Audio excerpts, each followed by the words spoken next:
65-годишниот Панчо Ангелов, на кој му се судеше за насилствата во собранието од 27 април врз тогашната пратеничка Радмила Шекеринска, сега министерка за одбрана, е осуден на казна затвор од 4 години.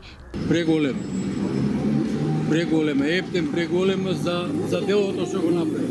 Не изјава да може ли? Зашто да ви дам? Не е готово се уште. Како ја коментирате казната? Дали ќе реагирате? Ќе реагираме утре. Пресудата на кривичниот суд во Скопје ја објави судиката Дженета Бектович, која појасни дека за кривичното дело на Ангелов е предвидена затворска казна од 3 до 10 години. Таа истакна дека при носењето на казната преовладувале отежнителните околности, истакнувајќи дека кривичното дело било извршено во највисокиот законодавен дом. Нападнатите Шекеринска и Зоран Заев биле во тој момент пратеници и дека целиот овој кривичен настан предизвикал страф и вознемиреност кај граѓаните, зашто случувањето од 27 април беа пренесувани на речиси сите медиуми. Како олеснителни околности на обвинетиот му се сметаше тоа што е во поодмината возраст 65 години и оти до сега не сторил ниту едно кривично дело.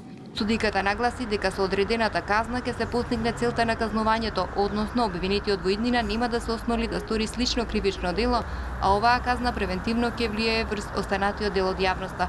Обвинетиот Панчо Ангелов има право оваа пресуда да ја обжали пред апелацијскиот суд. Во текот на судењето Ангелов пред судиката изјави дека се кај и побара поблага казна.